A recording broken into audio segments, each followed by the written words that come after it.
आज हम लेकर आए हैं उत्तराखंड की खबरें। बनभूलपुरा की मजार वाली बस्ती में आधी रात को लगी आग, 2 दर्जन झोपड़ियां जलकर खाक। हल्द्वानी में शुक्रवार रात भीषण अग्निकांड हो गया। बनभूलपुरा में रेलवे क्रॉसिंग के पास झुग्गियों वाली बस्ती में आग लगने से हड़कंप मच गया। आग की चपेट में आकर 2 दर्जन से ज्यादा झोपड़ियां जलकर खाक हो गई। गनीमत ये रही कि इस अग्निकांड में जनहानि नहीं हुई। टिहरी पिपलोगी गांव में 12 साल की लड़की पर गुलदार ने किया हमला, बाल बाल बची जान। टिहरी में एक लड़की पर गुलदार ने हमला कर दिया। 12 साल की बच्ची ने बहादुरी दिखाते हुए शोर मचा दिया। बच्ची का शोर सुनकर उसके चाचा चाची और दादी ने भी शोर मचाया, जिससे घबराकर गुलदार भाग गया।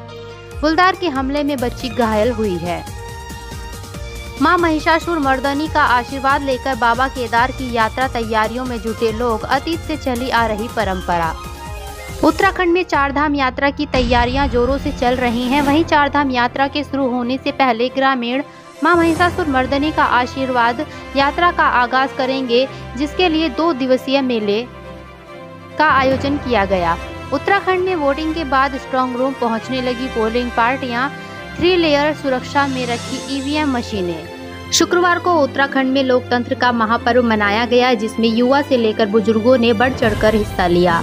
शांतिपूर्वक मतदान होने के बाद पोलिंग पार्टियां स्ट्रांग रूम की तरफ रुख कर रही हैं।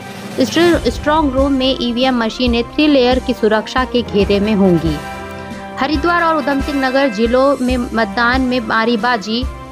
जिलेवार जानिए कहां कितनी वोटिंग हुई। उत्तराखंड की 5 लोकसभा सीटों पर शुक्रवार को लोकसभा चुनाव संपन्न हो गया। 55 प्रत्याशियों का भाग्य ईवीएम में कैद हो गई है। वहीं अगर रुद्रप्रयाग की बात करें तो शाम 5 बजे तक मतदान लगभग 56.23% रहा। चमोली जिले की 3 विधानसभाओं में 54.96% मतदान हुआ। बागेश्वर में 54.16% मतदान हुआ। दिल्ली से रामनगर वोट डालने आए बुजुर्ग महिला की मौत, वोटिंग के बाद हुई डेथ। उत्तराखंड में आज लोकसभा चुनाव शांति के साथ संपन्न हो गए हैं। इसी बीच अपने मताधिकार का प्रयोग करने दिल्ली से रामनगर आई बुजुर्ग महिला की अचानक मौत होने का मामला सामने आया है। बताया जा रहा है कि बुजुर्ग महिला की मौत मतदान करने के कुछ देर बाद हुई। उत्तराखंड में मतदान करने गई महिला को BLO ने बताया मृत, कहा अगली बार करना मतदान। उत्तराखंड में शांतिपूर्ण तरीके से लोकसभा का मतदान संपन्न हो गए हैं, लेकिन इसी बीच एक बड़ी लापरवाही देखने को मिली है। दरअसल एक जीवित महिला को मृत बताकर उसका नाम निर्वाचन नामावली से काट दिया गया था, जिससे वह लोकसभा चुनाव में अपने वोट नहीं डाल पाई। नैनीताल से रामगढ़ में खाई में गिरी कार, चुनावी ड्यूटी में लगे नोडल अधिकारी की मौत। नैनीताल के रामगढ़ में चुनावी ड्यूटी में लगे नोडल अधिकारी की सड़क हादसे में मौत हो गई। नोडल अधिकारी की कार अनियंत्रित होकर खाई में गिर गई, जिससे उनकी मौत हो गई। लोकतंत्र के महापर्व में स्कूली छात्राओं ने निभाई अहम जिम्मेदारियां, दिव्यांग और बुजुर्ग मतदाताओं की मदद। लोकतंत्र के महापर्व पर देश भर में मतदाताओं ने आज चुनाव के पहले चरण में उत्साह दिखाया। इस दौरान युवा, बुजुर्ग और सभी वर्ग के लोगों ने मतदान केंद्रों पर पहुंचकर अपने मताधिकार का प्रयोग किया।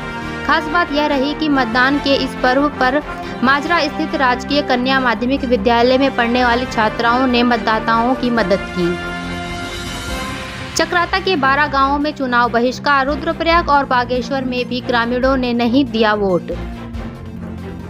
उत्तराखंड के कोने कोने से चुनाव बहिष्कार की खबर आ रही है। चक्राता विधानसभा क्षेत्र में तो 12 गांवों के लोगों ने सड़क की मांग को लेकर चुनाव बहिष्कार कर दिया। वहीं बागेश्वर के मतियोली और रुद्रप्रयाग के इशाला व रिगेड़ी के ग्रामीणों वोट देने नहीं आए। ऐसे में मतदान कर्मियों ने ग्रामीणों से वोट करने की अपील की, लेकिन ग्रामीण नहीं माने।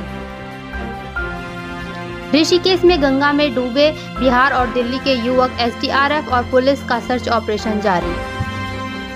ऋषिकेश से सटे कोड़ियाला और ओम बीच पर 2 युवक गंगा में डूब गए। दोनों युवक घूमने उत्तराखंड आए थे। SDRF का सर्च ऑपरेशन जारी है। लोकतंत्र के महापर्व पर भी सुने हैं उत्तराखंड के ये बोझ, जानिए क्यों वोट डालने नहीं पहुंचे ग्रामीण। उत्तराखंड में 5 बजे तक 53.56% मतदान। वोटिंग का समय पूरा। लाइनों में लगे वोटर्स डाल सकेंगे वोट।